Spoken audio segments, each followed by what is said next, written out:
wa nafakhtu min ruhi. Jadi aku hembuskan nafasku ya, ruhku pada manusia. Jadi di dalam diri kita itu ada sifat-sifat ilahi, ada ruh ilahi.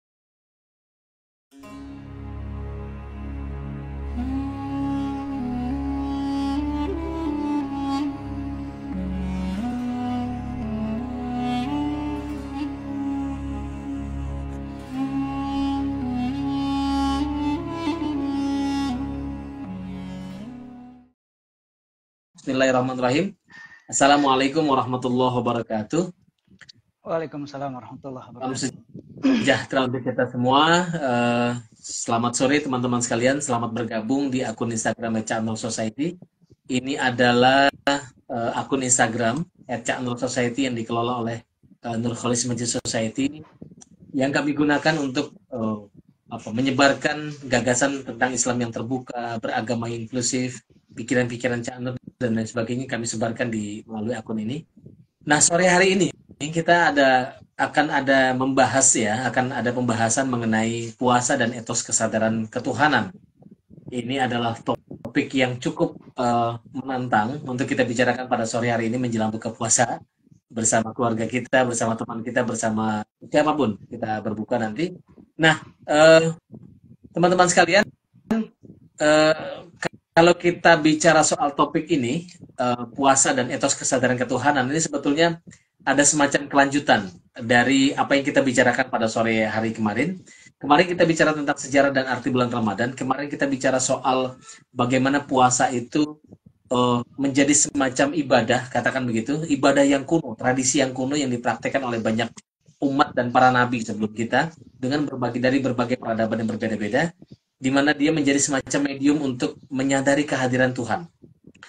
Nah, sore hari ini topiknya adalah tentang puasa dan etos kesadaran ketuhanan. Ini kelanjutan dari perbincangan kita kemarin. Kita akan bicara bukan hanya puasa sebagai medium atau sebagai ibadah untuk menahan diri dari lapar dan haus semata, bukan hanya itu, tetapi bagaimana dia menjadi semacam medium untuk mendekatkan diri kepada Tuhan, menyadari kehadiran Tuhan. Bagaimana dari puasa ini lahir semacam etos atau karakter yang betul-betul menyadari bahwa Tuhan itu hadir pada diri kita. Jadi secara esensial, secara fisik menahan diri dari lapar tentu saja, tetapi secara sofistik atau secara batiniah dia ada semacam kehadiran Tuhan di dalam diri kita. Nah, ini semacam bentuk esoteris ya dari puasa. Nah, ini akan kita bahas teman-teman sekalian bersama Dr. Muhammad Subi Ibrahim.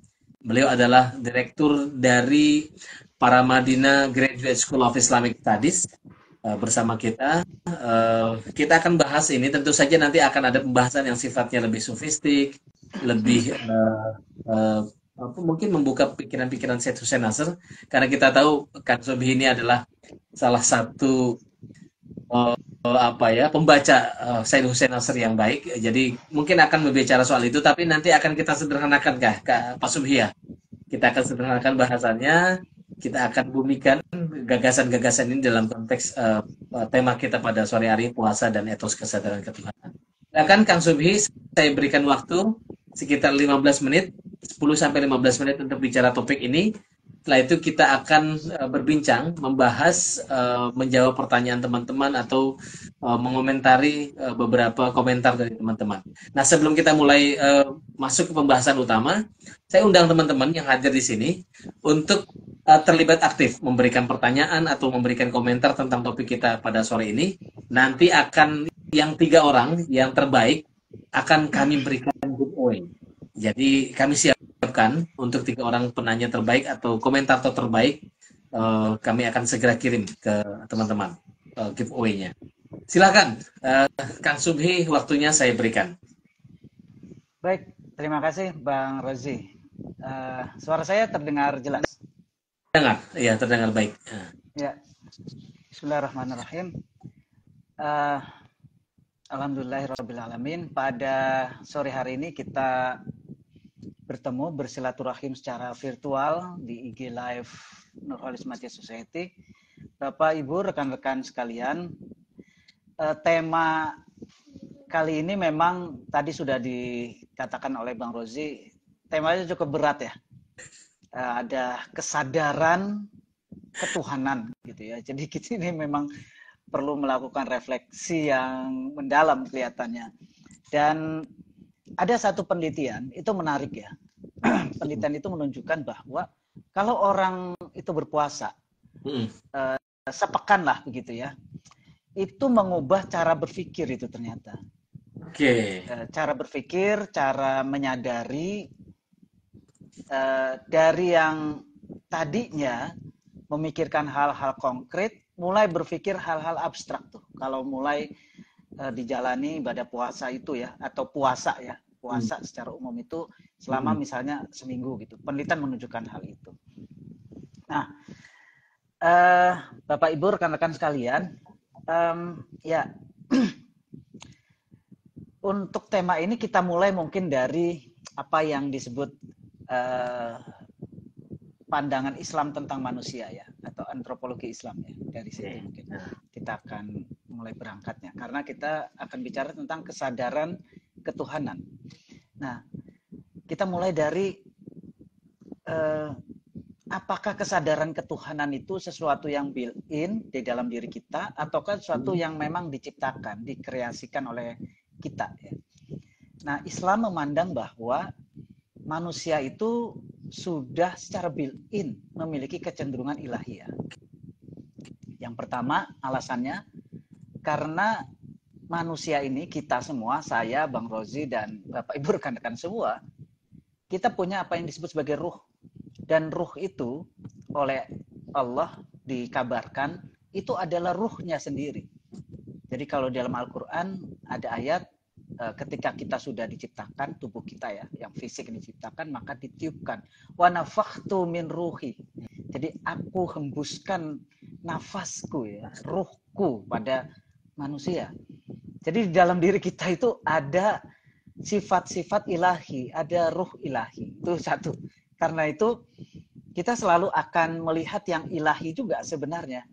Karena kalau di filsafat itu ya, Bapak Ibu rekan-rekan, kita hanya bisa mengenal sesuatu yang memang itu ada pada diri kita. Jadi saya misalnya bisa melihat warna hijau itu karena di dalam mata saya itu ada unsur hijau. Begitu juga kalau kita menyadari yang ilahi, itu berarti di dalam diri kita itu ada yang ilahi. Itu satu. Terus kedua, Islam itu memandang bahwa setelah kita diciptakan begitu ya, lalu kita ada di satu alam, nah, alam ruh. Nah, itu bahasa awamnya. Bahasa sufistiknya, bahasa tasawufnya itu alam alastu namanya. Alam alastu ini alam di mana kita di situ hidup ya, ada ruh kita di situ bersama dengan ruh-ruh seluruh umat manusia menghadap yang ilahi, dan di situ kita dipersaksikan. Tuhan Allah bertanya ke kita, alastu birabbikum, apakah aku ini Rob kalian? Apakah aku ini Tuhan pengatur kalian? Lalu kita semua, ruh kita menjawab, bala syahidna. Ya, kami menyaksikan bahwa engkau adalah roh. Oleh karena itulah maka, nah ini saya mesti mengutip Cak Nur ya, karena ini forum Study Society nih. Jadi manusia itu memang sudah punya kecenderungan ilahiyah sejak awal, sejak penciptaannya. Secara fitri dia itu sudah punya rasa ketuhanan. Nah, rasa ketuhanan, oleh karena itu dalam Islam problem besar dalam ketuhanan itu, ini kata Cak Nur, itu bukan percaya atau tidak percaya adanya Tuhan, tetapi apakah seseorang itu benar memilih Tuhan. Jadi masalahnya adalah salah milih Tuhan atau terlalu banyak Tuhan, kata Cak Nur. Jadi oleh karena itulah maka konsep dasar ketuhanan dalam Islam itu adalah tauhid. Jadi mengesahkan, bukan mengenal ya. Jadi proyek utama Al-Quran itu bukan memperkenalkan Tuhan, tetapi memperkenalkan Tuhan yang Maha Tunggal itu. Tuhan yang Ahad itu ya. Nah itu. Jadi secara fitri, secara alamiah kita sudah punya kecenderungan ilahiyah itu. Jadi kesadaran ketuhanan itu sebenarnya sudah ada itu ya Bang Rozi ya, di dalam diri kita itu. Karena kita dalam diri kita ada ruh dan kita juga membuat perjanjian primordial. Nah, masalahnya adalah ketika kita lahir, kita masuk ke satu dunia yang sangat berbeda dengan dunia Alastu ruh. tadi ya. Alastu itu. Kita masuk ke alam material. Disitulah maka, nah ini kalau tadi mengutip Sayyidus Nasr, manusia mulai mengalami lupa. Amnesia. Amnesia terhadap apa? Terhadap jati dirinya yang bersifat ilahi itu. Jadi amnesia itulah yang kemudian coba untuk coba untuk direduksi oleh agama ya. Jadi agama itu datang untuk apa?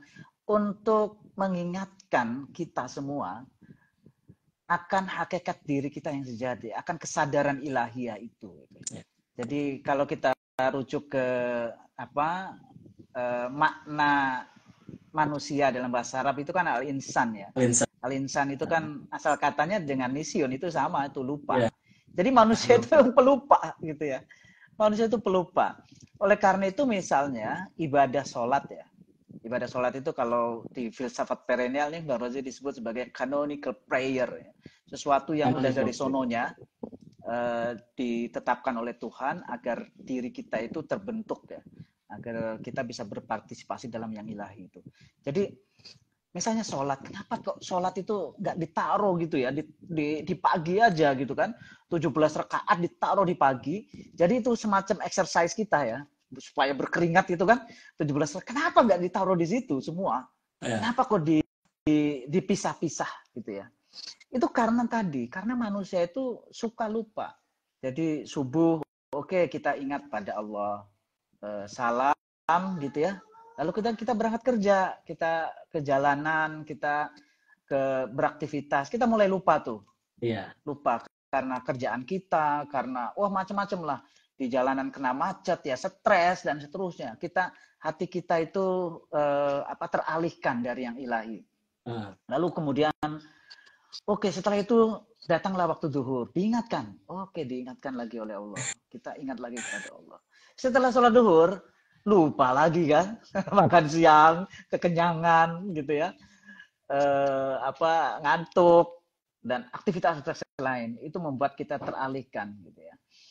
Lalu kemudian asar, begitu juga terus sampai kita menjelang tidur ya. Jadi itu semua diskenariokan oleh Allah sesuai dengan hakikat diri kita manusia ini yang memang di satu sisi kita punya sifat ilahiyah, tapi di sisi lain kita itu lupa gitu. Nah, karena itu proses dalam ibadah, dalam praktek-praktek ibadah semuanya itu lebih pada bagaimana mengingatkan hakikat diri kita yang memang bersifat ilahi, yang punya kesadaran ilahi, dan bahwa kita mengakui Allah itu adalah Rabb kita gitu. Termasuk juga puasa ini Bang Rozi. Nah ini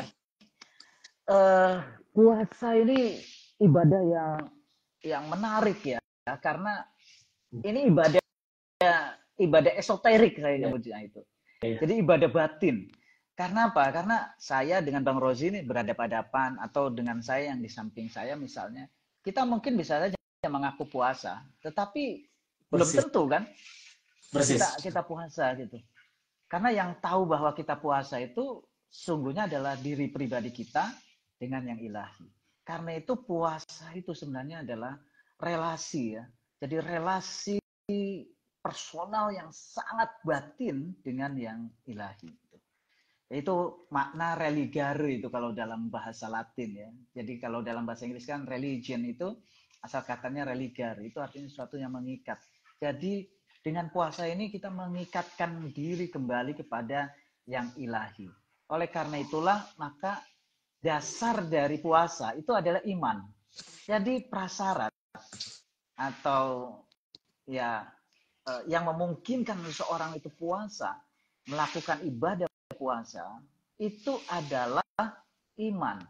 Ya. Apa itu iman?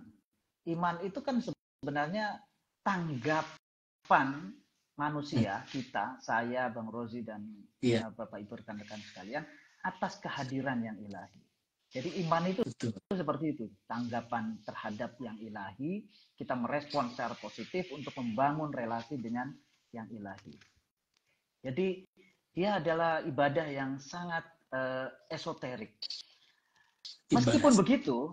Meskipun begitu, dia sangat esoterik. Tetapi ada proses apa namanya ya, tarbawi gitu ya. Ada proses mendidik di sana. Jadi enggak ya sudahlah puasa itu puasa batin saja gitu ya. Enggak seperti itu. Karena apa? Karena ketika kita hidup di dunia ini, kita sesungguhnya sudah juga memakai sesuatu yang tidak bersifat batin, yaitu tubuh kita, yang memang itu yang menjadi dasar kemelekatan kita, yang kadang-kadang itu menghalangi kita dari kesadaran yang ilahi. Jadi ingatan kita terhadap yang ilahi kepada Allah itu kadang terhijab oleh aspek-aspek lahiriah, aspek-aspek fisik. Karena itulah maka dilakukan apa yang tadi disebut oleh Bang Rodi sebagai distansiasi. Kita mengambil jarak.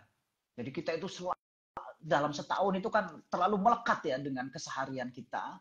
Kita kerja, kita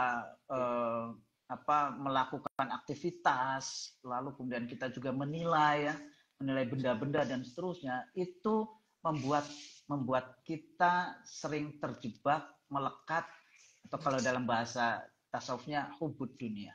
Nah, hubud dunia inilah yang nanti akan menjadi hijab kesadaran manusia akan yang ilahi itu. Nah, selama setahun kita diberondong oleh itu ya, oleh berbagai rayuan-rayuan ya, rayuan-rayuan keseharian.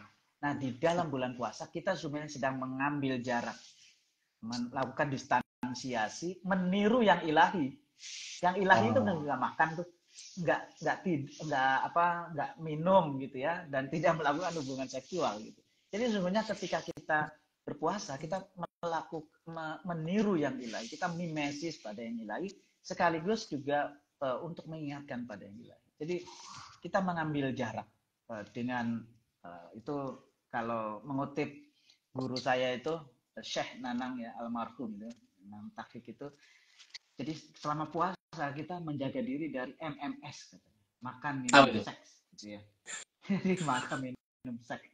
Nah, ini sebenarnya kebutuhan kita yang paling dasar, kebutuhan kita yang paling dasar.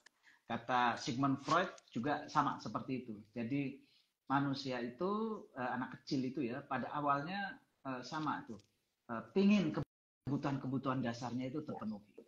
Nah, Bapak Ibu rekan-rekan sekalian, jadi dengan puasa kita mencoba untuk mengambil jarak dari keseharian, ya. Jadi ini adalah kebutuhan tubuh saya. Oh, ini adalah kebutuhan dasar saya, gitu ya. Yang terkait dengan apa? Dengan yang fisik. Dengan cara seperti itu kita kemudian masuk ke dalam diri kita. Jadi kalau bahasa saya menengok batin kita. Ya. Selama puasa ini kita menengok batin ya, menengok batin kita ke dalam diri kita yang lebih dalam, gitu ya. Yang di situ ada yang ilahi. Nah, jadi dengan puasa ini sungguhnya kita sedang memulihkan kesadaran ilahi, kesadaran ketuhanan di dalam diri kita. Mengaktifasi gitu ya. Jadi secara potensial ada, tetapi kan tidak diaktifasi.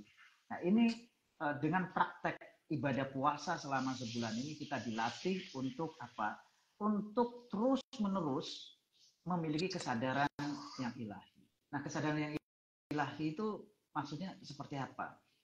Jadi Bapak Ibu rekan-rekan sekalian, kesadaran yang ilahi itu sederhananya begini. Jadi kita itu hidup di dunia ini kan seolah kita tidak ada sesuatu yang ini ya, sesuatu yang lain selain diri kita kan. Pada awalnya seperti itu. Tetapi agama kemudian beritahukan ada loh sesuatu yang gaib. Nah, oleh karena itulah maka selama bulan puasa ini kita sesungguhnya sedang menghadirkan sesuatu yang maha gaib, sesuatu yang maha hadir itu. Nah, ada ungkapan yang menarik dari seorang filosof Pakistan ya, Muhammad Iqbal, itu penyair filsuf ya, keren banget itu ya. Jadi dia mengatakan begini, uh, orang ateis yang terjaga itu jauh lebih baik daripada orang beragama yang tertidur di rumah Tuhan, kata dia. Jadi apa maksudnya itu orang ateis lebih baik? Itu karena apa? Orang ateis itu, kalau yang ateis yang beneran ya, bukan amatiran gitu ya, kan ada ateis yang gaya-gayaan ya, karena males aja kan, gaya-gayaan aja gitu, keren gitu jadi ateis. Kalau yang beneran itu mereka memang serius itu memikirkan bagaimana menyangkal yang ilahi. Mereka selalu terkoneksi kan dengan yang ilahi. Ya ingat betul dengan Tuhan, tetapi mereka harus melawan itu, meniadakan yang ilahi dari pikiran dan kesadaran mereka. Jadi dia selalu terkoneksi. Itu lebih baik daripada orang beragama, mungkin seperti saya gitu ya, yang kesadarannya itu hanya sekian detik saja ketika misalnya sholat, ketika misalnya melakukan suatu ibadah tertentu. Setelah itu lupa. Nah ini, jadi etos terutama dari puasa itu sesungguhnya adalah bagaimana terus-menerus kita menyadari yang ilahi ya, sebagai sesuatu yang selalu hadir, itu omnipresent itu ya. Jadi dia yang selalu hadir melihat kita. Nah kalau bahasanya filosof Eropa itu ya, Jean-Paul Sartre, ini juga ateis sih sebenarnya. Jadi Tuhan itu maha pengintip katanya. Jadi Tuhan itu ngintip kita terus. Jadi kalau kita merasa seperti itu, apa yang terjadi? Kita betul-betul terjaga. Jadi ketika kita di rumah ibadah kita terjaga, ketika di kafe kita terjaga, ketika di kantor kita terjaga untuk tidak melakukan korupsi, sogokan. Bahkan ketika misalnya pemilu juga ya. Nah ini juga menarik juga ini Bang Rozi ya. Kemarin itu ada woro-woro tentang kecurangan gitu ya. Tapi betul enggak gitu ya. Orang-orang yang katakanlah mereka yang mencalonkan diri itu enggak curang juga ya. Gimana? Mereka pakai sogokan juga kan gitu. Nah itu menjadi bahan introspeksi ya. Dan biasanya orang yang melakukan hal-hal seperti itu karena apa? Karena satu hal saja, mereka lupa akan yang ilahi. Nah, cara untuk melakukan memulihkan kesadaran itu salah satunya adalah dengan melatih selama bulan Ramadan ini, menghadirkan yang ilahi terus-menerus, bukan hanya tempat ibadah, tetapi dalam setiap tarikan nafas kita. Dengan cara seperti itu, selama sebulan, kalau diseriusi, kalau latihan rohani ini betul-betul dilakukan secara baik, insya Allah di luar Ramadan nanti kesadaran dan etos ketuhanan itu akan terus-menerus menjadi bagian dari diri kita, kompas perilaku kita, menjadi pemandu hidup kita sehingga kita menjadi husnul khotimah nanti ya. Jadi kira-kira seperti itu ya, Bang Rozi. Baik, terima kasih Kang Subhi. Ini menarik sekali perbincangan kita nih sore ini. Apa tadi narasi-narasinya yang disampaikan tadi soal bagaimana puasa itu memang ya secara praktik dia adalah ibadah tentu saja, tetapi bagaimana dia menjadi medium untuk kita tuh menengok kembali kesadaran tentang keilahian kita, karena potensi manusia dalam setiap manusia itu dan setiap seorang hamba itu ketika dilahirkan itu punya potensi kesadaran tentang ketuhanan. Nah, cuma tadi sampaikan Kang Subhi itu kadang-kadang kita karena sudah terjebur ke dalam dunia yang ya katakanlah yang fana ini, itu kita lupa bahwa ya tadi lah ya, bahwa kita tuh punya kesadaran tentang ketuhanan. Maka puasa itu menjadi medium tadi disampaikan untuk mengembalikan itu, menengok kembali batin kita, mengaktifasi kesadaran batin ya, untuk terus-menerus memiliki kesadaran tentang yang ilahi. Ini menarik sekali teman-teman sekalian. Nah, artinya puasa itu ya kalau tadi disampaikan oleh artinya dia itu betul-betul menjadi semacam cara kita untuk ini ya, Kang Subi ya, cara manusia untuk ya kalau kamu mau dekat, ini salah satu medium yang paling yang disediakan, fasilitas yang disediakan oleh Allah itu Ya kalau kamu ingin punya dekat terus-menerus sadar akan Tuhan, ya puasa ini karena dia tadi kalau disampaikan itu dia sifatnya personal, dia sifatnya intim. Karena hanya Tuhan dan kita yang tahu yang bahwa kita itu berpuasa atau tidak.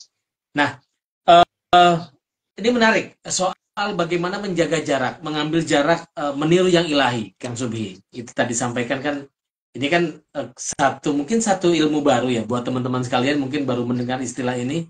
Jadi semacam ada puasa itu semacam distansiasi atau mengambil jarak, eh, mengambil jeda ya mungkin ya, mengambil jeda, mengambil jarak, meniru yang ilahi. Karena yang ilahi itu tidak makan, tidak minum, tidak melakukan yang lain-lain yang buruk dan sebagainya macam itu kita melakukan itu dengan berpuasa. Jadi melatih kesadaran kita untuk seperti atau mimesis ya, meniru Tuhan dengan harapan kita bisa bisa terpancar di dalam diri kita sifat-sifat ketuhanan. Sudah ada pertanyaan, Kang Subhi? Ini dari Fata Azmi. Fata Azmi itu Fata Azmi ini uh, bertanya soal bagaimana agar puasa ini menyadarkan manusia akan tahu dirinya atau tahu batas agar tidak lupa, Pak Subi. Silakan. Ya, ya. Baik. Nah, saya akan mulai dari hadis kali ya. Boleh, boleh. Hadis, Jadi saya nggak tahu nih hadisnya kuat atau enggak ya, tapi ini yang selalu yang selalu diucapkan gitu ya, dikutip gitu. Kam min shaimin laisa lahu min syami ilal ju' wal atas. Ya. Jadi banyak orang puasa yang dia itu berpuasa, tetapi yang didapatkan hanya lapar dan dahaga saja. Lapar dan haus, ya. Jadi itu ucapan Nabi yang betul-betul menohok, betul-betul kritik pedas ya bagi kita sebenarnya gitu ya. Jadi bahwa puasa itu ada levelnya. Jadi Nabi itu sebenarnya sedang bicara tentang apa? Tentang level ya, level puasa. Ya, level puasa yang paling luar. Nah, jadi ini kalau kita mengutip ini ya, filsafat itu, jadi manusia ini ada tiga ya, ada tiga ini kan, ada tiga lapis ya, tiga lapis diri ya.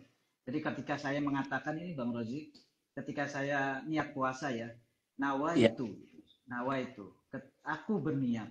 Nah pertanyaannya adalah, aku di situ siapa sebenarnya? Oke. Iya. Seperti juga syahadat ya, ketika syahadat, asyhadu. Aku juga itu. Jadi beragama itu dimulai dari aku semuanya. Oleh karena itu, aku itu sebenarnya alfa omega tuh ya. Alfa omega dalam beragama. Kita mulai dari aku dan tujuan akhir dari beragama itu sebenarnya mengenal aku. Gitu. Karena di dalam diri sejati itu adalah yang hilang. Nah, kembali ke tadi. Jadi ketika kita puasa, yang puasa itu kan aku, ya, saya gitu ya. Nah, aku yang mana yang dimaksud gitu, ketika kita niat gitu. Yang pertama, lapis luar kita, lapis luar. Jadi tubuh kita ya, tubuh kita jaga. Mulut kita tidak kita gunakan untuk makan, minum, lalu kemudian ya semuanya lah ya, tidak berhubungan seksual dan seterusnya. Gitu. Nah itu yang bagian urusan fikih itu nanti tuh, urusan fikih sah atau tidak ya. Itu yang pertama. Jadi puasa kita itu akan sah kalau kita menjaga bagian luar diri kita. Meskipun ini ibadah batin. Yeah. Jadi bagian eksoterik. Nah, ini kalau bahasa perennialnya, bagian eksoterik, bagian luar diri kita. Kulit kita yang luar ini kita jaga. Oke, gitu. Terus bagaimana tuh kalau kita puasa tapi pikiran kita masih ngelayap gitu ke sana kemari ya, mikirin kalau sore kayak gini mikirin kolak ini ya. Pikirin baca-baca bukan? Kita berpikiran buruk terhadap orang segala macam ya. Nah, itu apa sebenarnya? Itu adalah aspek jiwa kita. Aspek jiwa. Aspek jiwa. Itu yang disebut sebagai psike atau nafas. Jadi ini jism, puasa jism yang pertama, lalu kemudian puasa eh, apa namanya, nafas, nafas jiwa. Nah, orang kalau hanya puasanya puasa eksoterik saja, maka betul apa yang dikatakan oleh Nabi itu, yaitu dia hanya akan dapat lapar dan dahaga saja. Iya. Nah, tapi bagi orang yang memang serius, bagi orang yang memang dari awal puasa itu nawa itu, aku ini bukan hanya tubuhku, tetapi jiwaku juga. Jiwa ini pun harus puasa. Pikiran kita harus mulai didisiplinkan untuk tidak misalnya berpikiran kotor, untuk tidak berpikiran jahat dan seterusnya. Ya. Nah, jadi pikiran kita itu kita jaga betul. Untuk apa? Untuk tidak misalnya nih kalau dalam keseharian gitu kan apa misalnya di kantor gitu ya. Ya. Lalu kemudian kita jadi pejabat, lalu kemudian ada amplop dikasih ke kita. Lalu ya mungkin tangan kita nggak ngambil ya, tapi pikiran kita kan, wah ini ya, berpikir yang aneh-aneh gitu ya. Gitu. Wah ini diambil aja ini gitu ya, mumpung nggak ada yang lihat gitu kan. Nah itu, jadi jiwa kita juga dilatih untuk berpuasa. Ini puasa yang disebut puasa level 2. Jadi puasa level 1 level jism, ya jasmani, lalu kemudian level nafsani gitu ya, jadi level jiwa. Lalu kemudian ada puasa yang level terakhir, ini level tertinggi. Ini puasanya para sufi kali ya, yang disebut sebagai puasa ruhani. Jadi ruh kita juga puasa. Gitu ya. Nah, ruh kita itu puasa itu seperti apa? Ruh kita itu paling senang, Bapak Ibu rekan-rekan sekalian, itu untuk mengingat Allah. Oleh karena itu, puasa yang di level ini ya, di level hakikat ini adalah kita menahan diri untuk tidak mengingat segala sesuatu yang selain Allah. Wah, ini yang berat banget nih, yang bagian terakhir itu ya. Nah, saya ingin cerita satu sufi ya. Boleh. Cerita sufi ini. Jadi ada seorang sufi namanya Syekh Ra'sus Samak. Mungkin saya sering juga cerita tentang tokoh sufi ini, Syekh Ra'sus Samak. Kenapa dia disebut Syekh Ra'sus Samak? Karena dia punya profesi sebagai ini nelayan ya, nelayan nyari ikan. Lalu ketika ikannya sudah didapat, lalu kemudian dipotong tuh, ada kepala, terus bagian badan gitu ya. Nah, bagian badannya ini, badan ikan itu dibagi-bagi ke tangga, kok kenalan dan seterusnya. Dia hanya makan kepala ikan, karena itulah maka disebut Syekh Ra'sus Samak, Ra'sun dan Ra'sus Samak. Syekh Ya. kepala ikan. Kepala ikan ya. Karena makannya makan kepala ikan gitu ya. Julukan ya. Julukan. Jadi julukan. Suatu hari, nah Syekh Ra'sus Samak ini punya guru. Gurunya itu mungkin Bapak Ibu rekan-rekan sekalian, Bang Roji sangat akrab sekali ya. Syekhul Akbar Ibn Arabi. Jadi dia murid langsung dari Ibn Arabi. Dia tinggal bukan di Spanyol, bukan di Andalusia. Lalu kemudian suatu hari dia punya murid hendak pergi ke Spanyol, ke Andalusia. Lalu kemudian dia bertemu dengan muridnya itu, wahai muridku, kalau kamu ke Andalusia nanti temui guru saya, namanya Ibn Arabi. Dan nanti di sana minta nasihat ke guru saya. Jadi salamnya adalah Syekh Ra'sus Samak minta nasihat ke gurunya, yaitu ke Ibn Arabi. Oke, si murid ini pergilah gitu ya, berangkat ke Andalusia. Di Andalusia setelah selesai urusannya, dicarilah Ibn Arabi ya. Kemudian setiap ketemu orang dia tanya, mana siapa rumahnya Ibn, saya ingin bertemu dengan Ibn Arabi gitu ya. Lalu kemudian orang-orang menunjuk rumah yang besar, Bang Bos. Oh itu rumahnya. Kaget ya. Karena apa? Karena gurunya itu kan nelayan ya, miskin gitu, makannya di kepala ikan gitu. Gurunya itu mana mungkin gitu punya rumah gedung gede gitu ya. Kan mungkin ini. Jadi si murid itu ragu-ragu untuk menyambangi rumah itu. Ya. Tanya lagi ke orang di kota itu dan semuanya menunjuk ke rumah itu. Oke. Setelah itu pergilah gitu ya mereka ke ini. Siapa si murid ini ke rumahnya Ibn Arabi. Assalamualaikum gitu. Oh ternyata betul. Itu adalah rumahnya Ibn Arabi. Ditemui langsung oleh Ibn Arabi. Lalu kemudian menyampaikan salam. Wahai Syekhul Akbar, ada salam dari guru saya, Syekh Rasul Samad. Salamnya adalah beliau minta nasihat darimu. Oke. Lalu kemudian Ibn Arabi mengatakan begini, sampaikan ke gurumu, jangan terlalu memikirkan dunia. Oke. Ini si murid nambah bingung, gitu ya. Ini kan orang kaya nih. Ibn Arabi ini kaya, rumahnya gede gitu ya. Wah, menasehati orang miskin, nelayan yang cuma makan kepala ikan dengan nasihat yang seharusnya itu nasihat dari orang yang ini ya, orang yang tidak beruntung gitu ya, orang miskin tuh jangan terlalu memikirkan dunia gitu. Wah, ini makin bingung ya. Ini siapa muridnya Syekh Rasul Samad. Dalam kebingungan itu dia pulanglah gitu ya, menemui Syekh Rasul Samad. Apakah engkau sudah ketemu dengan guruku Syekhul Akbar Ibn Arabi? Lalu si murid, iya saya telah bertemu. Lalu apa nasihat beliau kepadaku, kata Syekh Rasul Samad. Jadi dengan berat hati si murid ini mengatakan, Ibn Arabi, guru Anda, guru Syekh menasehati Anda supaya tidak terlalu memikirkan dunia. Wah. Si siapa? Syekh Rasul Samad tersenyum kan? Iya. Tersenyum. Si murid bingung gitu kan? Gimana gitu ya? Pasti ragu-ragu dengan nasihat itu. Lalu kemudian Syekh Rasul Samad mengatakan begini. Betul apa yang dikatakan oleh Ibn Arabi.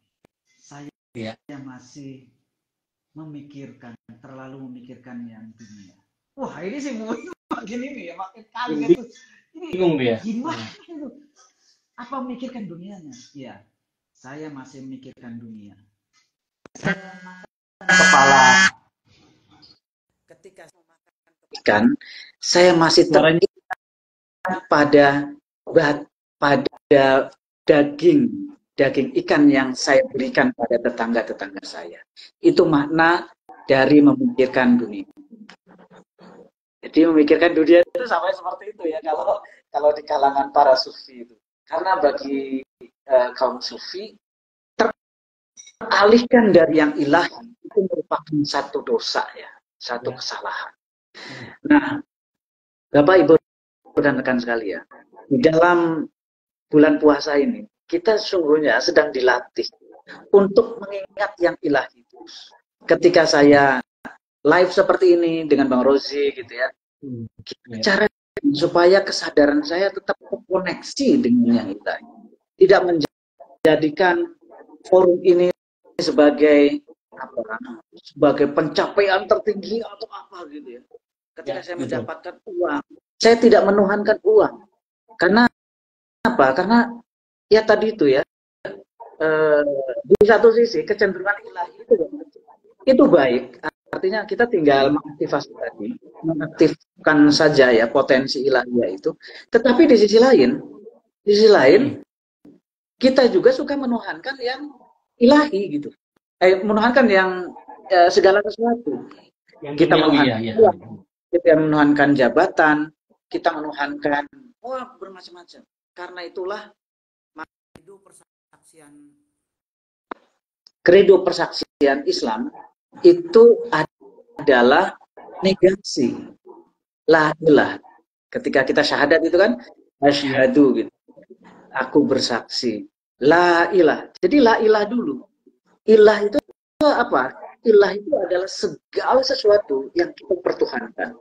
Bisa jadi tadi jabatan kita, bisa jadi harta kita, bisa jadi pasangan kita, bisa jadi diri kita. Dan yang paling berat itu adalah Tuhan ego kita.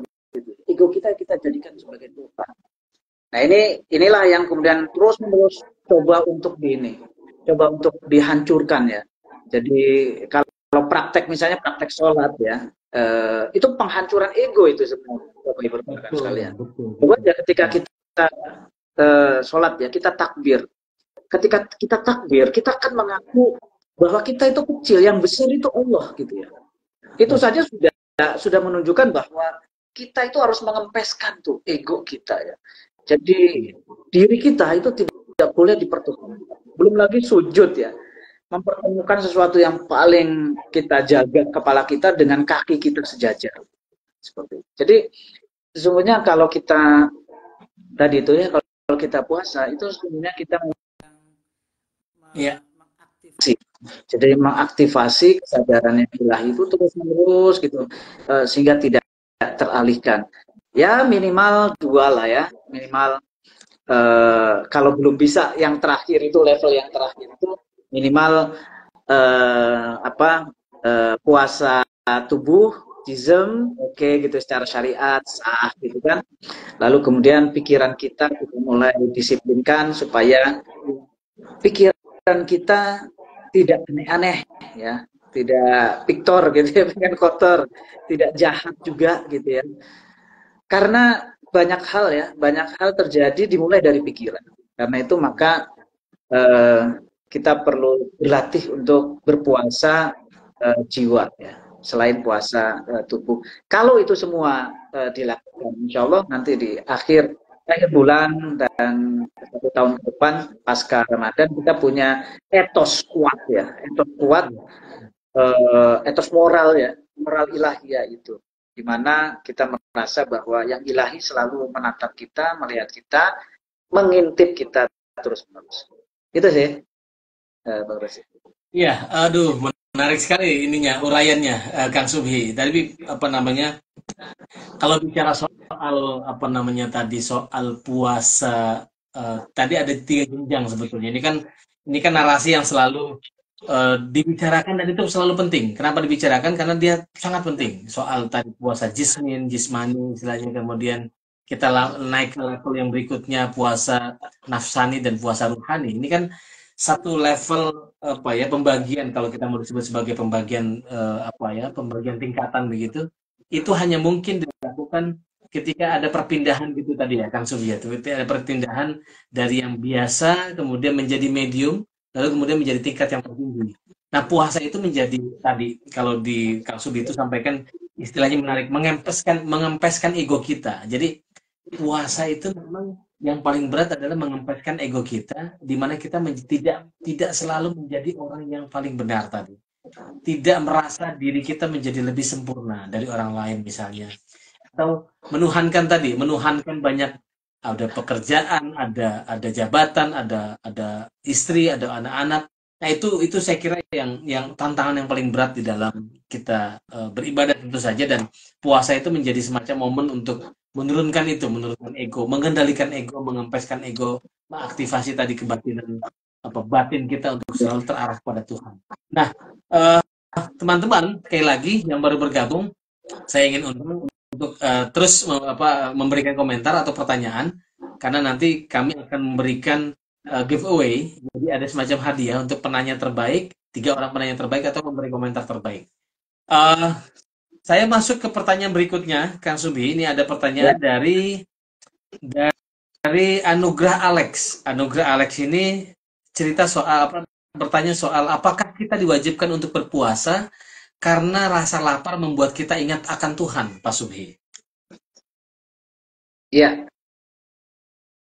Iya, Bang Rozi. Jadi seluruh praktek ibadah itu sesungguhnya adalah cara Tuhan menyapa kita ya, cara Allah menyapa kita. Jadi manusia ini kalau kalau dalam keseharian ya, kalau kita lapar lalu kemudian kita segera penuhi itu, Bang Rozi ya. Kalau kita lapar kita langsung makan. Makan ya. Lalu kemudian haus kita minum gitu ya. Jadi kebutuhan-kebutuhan dasar itu selalu kebutuhan yang kita butuh, lalu kemudian kita harus segera penuhi. Tapi di sini, di puasa ini, kita bikin jeda ya, kita bikin jarak. Jadi kita bikin jarak, sehingga kita mulai menyadari bahwa diri kita itu bukan jasmani saja kok. Ternyata ada sesuatu yang meskipun saya nggak makan, saya tetap jadi manusia gitu. Saya nggak minum, tetap jadi manusia. saya tidak melakukan yang tadi itu ya, yang dilarang segala macam, itu juga tidak jadi manusia, tetap jadi manusia. Artinya kemanusiaan saya itu tetap, gitu ya. Itu artinya apa? Itu artinya dengan puasa ini kita sedang mengukuhkan kemanusiaan kita, bahwa yang membedakan manusia dengan yang lain, dengan binatang, dengan ciptaan Tuhan yang lain, itu adalah ruh kita. Jadi ada sesuatu yang rohani ada pada diri. Itu yang pertama. Terus yang kedua,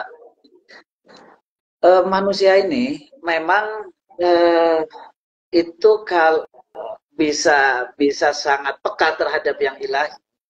Itu kalau dia mengalami penderitaan. Jadi salah satu yang membuat membuat manusia kemudian ingat kembali kepada Tuhan itu kalau dia sedang mengalami penderitaan, kesempitan rezeki, sakit, lapar, gitu ya. Saya sering mengatakan begini,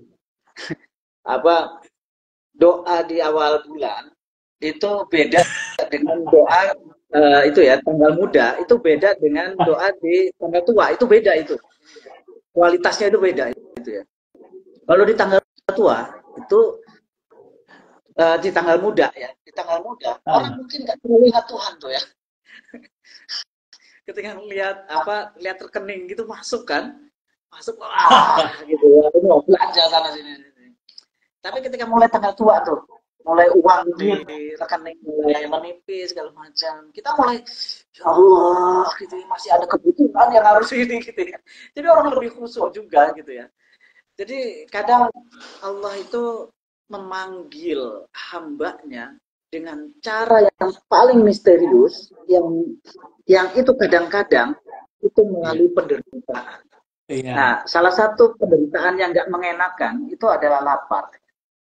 Jadi lapar ini membuat orang tadi mengingat yang ilahi, lalu kemudian berpikir abstrak juga ya. Lalu kemudian selain itu sebenarnya ada dimensi sosial ya. Nanti di lain kesempatan mungkin ya.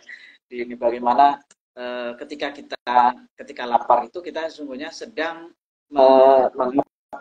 sedang meniru ya, melakukan empati terhadap orang-orang yang memang lapar gitu ya. Sehingga kita bisa melakukan tindakan-tindakan sosial agar orang tercegah dari ketidakenakan lapar. Jadi kira-kira seperti itu ya. Iya. Tadi siapa ini namanya? Kang Anugrah Alex. Nah, itu tadi soal korelasi antara lapar dengan puasa. Apakah puasa harus lapar itu agar ingat Tuhan? Nah, iya tadi jawabannya bahwa betul bahwa kadang-kadang Allah itu memanggil hambanya itu dengan cara-cara yang misterius. Tadi itu menarik sekali. Salah satunya dengan cara-cara yang tidak mengenakan. Nah, dengan itu kita bisa merasakan kondisi kita, bisa tadi fokus ya, tadi ya kalau di awal-awal itu bicara tentang dalam keadaan seperti itu kita bisa fokus dan bisa ingat akan Tuhan. Nah, berikutnya ini waktu kita tinggal 7 menit, tapi kita bisa lewat sedikit karena tadi kita mulainya juga agak terlambat sedikit, sekitar 4 menit. Dari Ibu Niken Rahmat ini bagaimana korelasi menjaga puasa di tengah pekerjaan yang memerlukan kekuatan fisik yang besar? Wah, ini ahli fikih ini yang harus jawab. Oh gitu ya. Ahli fikih. Tapi saya ingin memberikan pendapat. Iya, silakan. Pendapat. Ya. Ahli fikih ya. Silakan. Jadi siapa namanya? Saya mengutip Gus Baha dulu nih. Boleh. Wah, ini dasar ini. Iya, jadi Gus Baha itu pernah mengatakan begini. Jadi kita itu harus menjaga perasaan orang ya, kata dia. Menjaga perasaan orang. Karena kita nggak boleh mengukur orang lain dari diri kita. Itu seperti kita memaksakan, kalau seperti itu memaksakan ukuran baju kita untuk badan orang lain. Iya. Nah, salah satunya kita sering tidak terjaga ya untuk mengatakan seperti ini, kata Gus Baha. Puasa ini kan hanya setahun sekali gitu ya. Maka ya harus khusyuk, harus menjalankan puasa secara khusyuk, lalu kemudian ibadah tarawih, yang lalu kemudian baca Quran dan seterusnya. Ini adalah bulan yang sangat bagus untuk kita untuk melakukan ibadah-ibadah untuk mendekatkan diri pada Tuhan. Di satu sisi, ungkapan seperti itu bagus ya, bagus sekali gitu ya. Tapi di sisi lain, coba kita lihat kanan kiri kita, kata Gus Bahaya. Ada orang yang jadi satpam, ada orang yang jadi tukang. Yang jadi tukang itu saya membayangkan ya, misalnya di tempat saya ini ada jalanan lagi diperbaiki, buat di aspal gitu ya. Mereka siang-siang di tengah terik gitu ya. Bagaimana tuh puasanya gitu ya? Nah, lalu apakah kemudian kita dengan alasan bahwa ini setahun sekali harus dilakukan, lalu kemudian kita menjas mereka, kan nggak bisa seperti itu. Jadi kita harus berempati kepada mereka. Mereka yang dalam keseharian itu memang membutuhkan fisik ya, membutuhkan energi fisik yang kuat, sehingga kemudian kalau untuk puasa gitu ya, untuk puasa mereka terhalang. Bagaimana hukumnya seperti itu? Saya pikir ahli fikih sepakat ya, kalau untuk yang pekerja-pekerja berat seperti itu, saya pikir ada keringanan ya yang bisa dilakukan. Dan Nabi juga kan seperti itu ya. Nabi itu orang yang selalu melihat kapasitas orang ketika memerintahkan sesuatu. Misalnya perintah meninggalkan Homer itu kan ya. Itu juga kan bertahap juga ya. Begitu juga perintah-perintah yang lain gitu ya. Ada satu ada satu kisah ya, mungkin ini sering sering diceritakan juga ya oleh para penceramah ya. Ada seorang yang melanggar batal di bulan puasa gitu kan. Di bulan puasa batal karena apa? Karena berhubungan seksual ya. Jima di siang hari. Lalu kemudian ya sudah, kalau seperti itu gantinya kafarahnya itu puasa 2 bulan berturut-turut gitu ya. Kalau seperti itu. Terus kata si orang itu, saya itu Nabi sebulan aja nggak tahan, apalagi 2 bulan. Oh iya, tapi akhirnya juga oke kalau gitu. Kalau gitu ini aja, ngasih makan fakir miskin gitu ya. Fakir miskin. Iya, terus digantinya kan makan fakir miskin ya. Lalu kata si orang ini, yang paling miskin di kampung saya itu saya. Saya ini. Gimana itu ya? Yang paling miskin adalah dia gitu. Oke. Akhirnya apa? Akhirnya Nabi ngambil makanan diberikan untuk dia gitu ya. Jadi sangat ini sekali. Jadi Islam itu, saya selalu mengatakan begitu. Islam itu punya satu prinsip yang saya pikir kenapa kompatibel ya dengan kehidupan modern, kehidupan kita itu, karena ada satu prinsip yang saya ingat betul ya, bahwa dalam segala penerapan hukum Islam itu selalu prinsipnya yassiru wala tu'assiru. Jadi mudahkan, jangan dipersulit. Nah, ini mungkin kebalikan dari birokrasi ya. Kalau bisa dipersulit, kenapa dipermudah gitu kan? Nah, kalau agama itu seperti itu. Saya sering misalnya ke teman-teman ya, ketika perjalanan jauh gitu, yang lebih dari 100 km, itu saya bilang, ini ada fasilitas loh dari Allah. Misalnya sholat juga ya, misalnya sholat. Ada fasilitas 100 km, nah itu boleh untuk mengambil jamak dan kosor, ada diskonnya itu. Sholat itu ada diskonnya, 4 jadi 2 gitu. Begitu juga dengan dengan puasa ya. Dengan puasa ada mekanisme penggantinya gitu ya. Nah, saya membayangkan kalau Nabi ketemu para pekerja yang tadi itu ya, yang dengan keringatnya dia membela dan menafkahi keluarganya, sangat bangga sekali. Dia mengatakan, Nabi pernah mengatakan begini, orang yang paling dekat denganku adalah orang yang tangannya melepuk karena dia menafkahi keluarganya. Itu Iya. Itu jaminan dari mungkin kira-kira seperti itu ya, Bang Lucy.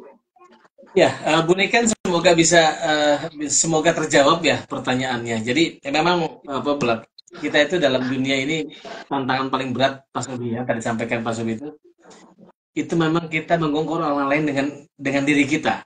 Mengukur orang dengan diri kita merasa diri kita menjadi lebih baik, lalu mengukur orang lain yang belum seperti kita itu, dia masih di bawah saya levelnya gitu kira-kira. Terus merasa diri lebih baik, lebih suci, lebih mulia.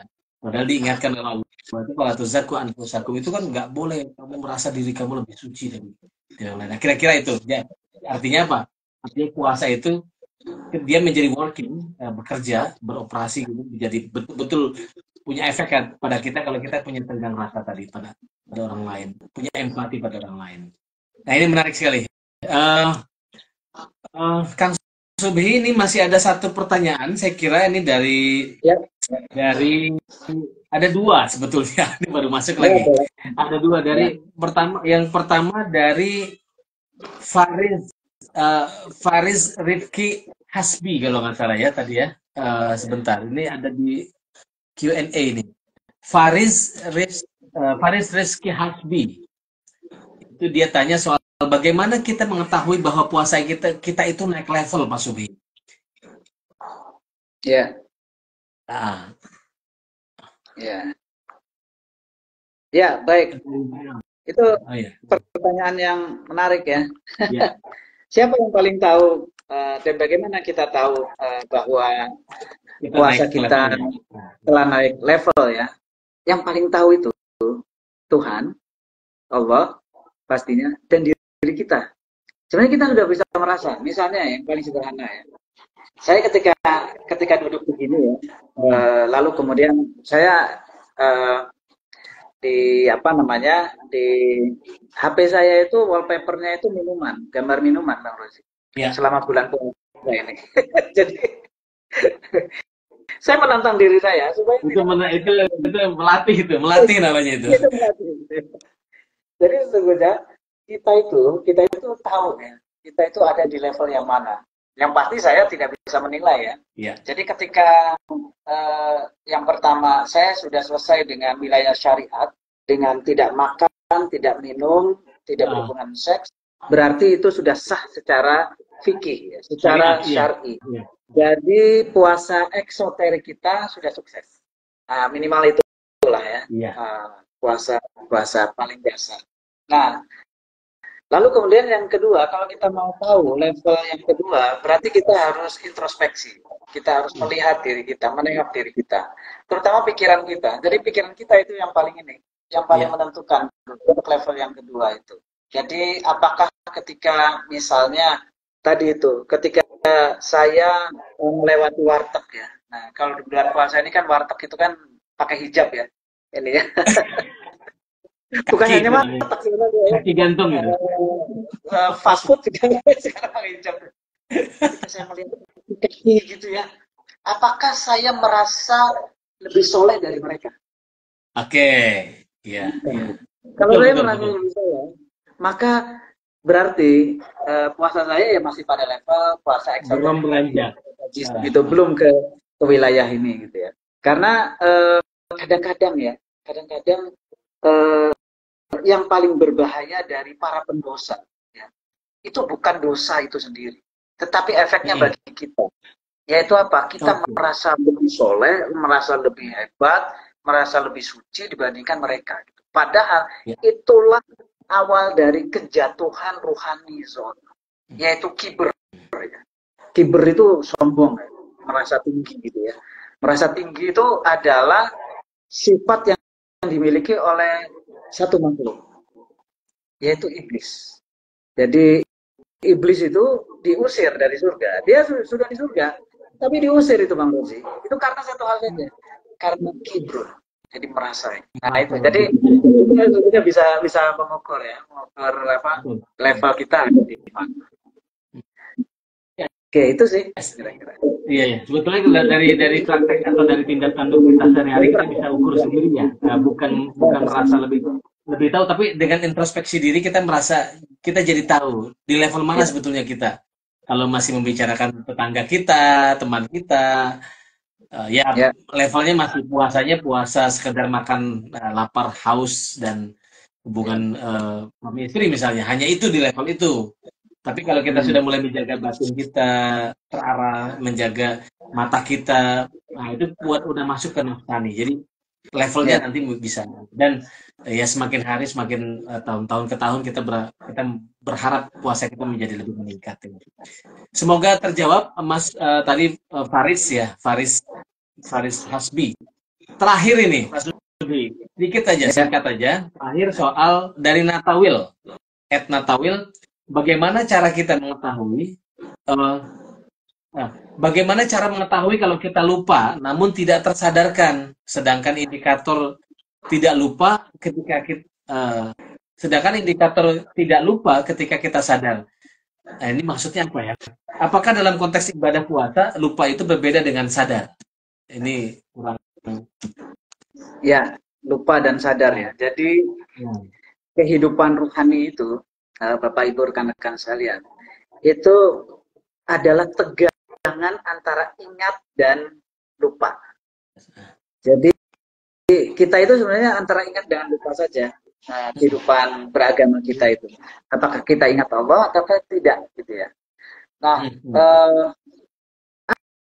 apa yang disebut sebagai ingat? Ingat itu kalau bahasa Jawanya mungkin eling ya, eling. Karena itulah maka itu ada nasihat dari siapa, Robo Warsito itu di zaman edan itu kita harus eling terhadap apa itu sebenarnya ya. Nah, yang pertama sebenarnya begini. Jadi apa sih yang harus kita sadari pertama kali ya, ketika kita melakukan sesuatu termasuk juga puasa. Yang harus kita sadari terlebih dahulu semuanya adalah kesadaran diri. Jadi ketika kita mengatakan nawa itu aku. Ketika kita sudah meniatkan diri aku, maka yang dimaksud dengan aku itu sebenarnya adalah sudah sadar. Jadi kalau saya mengatakan begini, kalau saya ngomong begini kan, ketika saya ngomong begini, lalu kemudian saya sadar kan, saya sedang ngomong gitu ya. Tapi ada orang yang ketika ngomong dia nggak sadar, ada itu. Lalu ditanya, tadi udah lupa gitu. Lupa dia. Nah, lupa dia ngomong. Nah, Bapak Ibu rekan-rekan sekalian, dalam tradisi tasawuf itu ada teknik ya untuk mengingat Allah itu ya, untuk mengingat Allah terus menerus itu, dan itu sebenarnya ada di praktek selama kita puasa itu ya. Jadi kalau di tradisi tasawuf itu pertama kali kalau kita mau mengingat Allah terus menerus, itu caranya apa? Supaya kesadaran kita itu ingat Allah terus, itu adalah dengan cara kita melatih wilayah luar diri kita dulu. Sama ya, semua ibadah kan seperti itu. Sholat juga kan harus dilakukan secara fisik. Nggak bisa cuma eling saja, nggak bisa gitu. Harus dilakukan secara fisik. Begitu juga puasa. Puasa ini puasa batin, tetapi fisik juga harus dilatih juga. Jadi dia harus dilatih melalui wilayah lahir. Nah, kalau dalam tradisi tasawuf itu ada yang disebut sebagai zikir ya, zikir jahar itu ya, Bang Rozi ya, zikir jahar itu ya. Zikir jahar itu, kenapa sih orang kok zikir jahar? Padahal kan eling atau sadar pada yang ilahi itu kan wilayah batin ya. Kenapa kok mau harus terus ini? Jadi kata para sufi itu, batin kita itu, hati kita itu, ya rohani kita itu seperti bayi.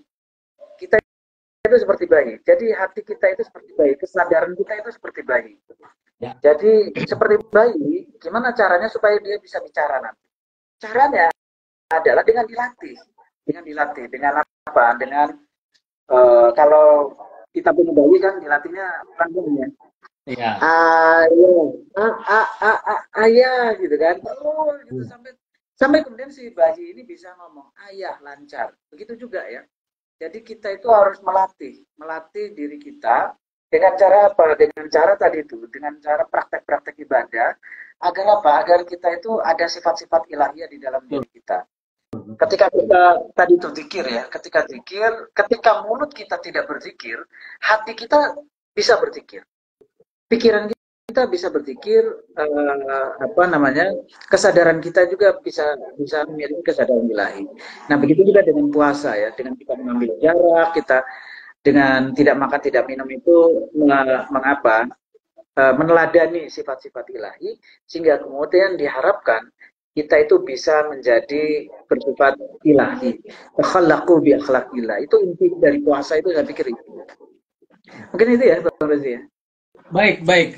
Kang Subi, terima kasih banyak. Ini soal lupa ini memang esensi dari manusia tadi disampaikan di awal tadi. Karena anak gitu kan, kesian, ya itu udah satu akar kata. Jadi manusia kalau dia lupa itu memang tempatnya gitu. Nah, cuman memang karena kita punya potensi kesadaran akan yang ilahi, maka itu dilatih terus. Salah satunya dengan puasa, dengan ibadah dan lain sebagainya. Jadi kita akan melatih anggota badan kita, melatih indera kita itu dengan dengan harapan itu meningkat, berimbas positif kepada pada batin kita untuk terus ingat pada Tuhan. Nah, terima kasih banyak Pak Subhi keterangannya, pencerahannya pada sore hari ini. Teman-teman sekalian juga terima kasih banyak. Ini sharing dari Kang Subhi ini sangat bermanfaat buat kita semua pada sore ini. Dan kita akan kembali lagi besok di jam yang sama, jam 16 besok bersama Kang Yudi Latif. Itu bicara tentang puasa itu menjadi medium sebagai asah pikir dan asah zikir. Tapi sebelum kita berakhir, saya akan umumkan. Tadi saya janji ada 3 orang yang akan kita pilih mendapatkan giveaway dari Nurkhalis Baca Society, dari Cak Nur Society. Jadi saya ingin coba yang pertama itu ada Fata Azmi. Jadi Fata Azmi, yang kedua Faris Rifki Hasbi, yang ketiga itu ada Anugrah Alex. Jadi ada Anugrah Alex, ada Fata Azmi dan Faris Rifki Hasbi. 3 orang yang berhak mendapatkan giveaway dari Nurkhalis Baca Society. Sekali lagi terima kasih teman-teman atas komentarnya, atas pertanyaannya, sehingga membuat kajian atau obrolan ngabuburit kita pada sore ini menjadi sangat bermakna. Terutama Kang Subi yang memberikan pencerahan kita pada sore ini. Terima kasih banyak. Sekali lagi kita kembali pada sore jam 16 WIB besok sore. Terima kasih. Mohon maaf atas segala kekurangan. Billahi taufiqul hidayah. Wassalamualaikum warahmatullahi wabarakatuh. Waalaikumsalam warahmatullahi wabarakatuh. Ya, terima kasih Bang Rozi. Bapak Ibu sekalian.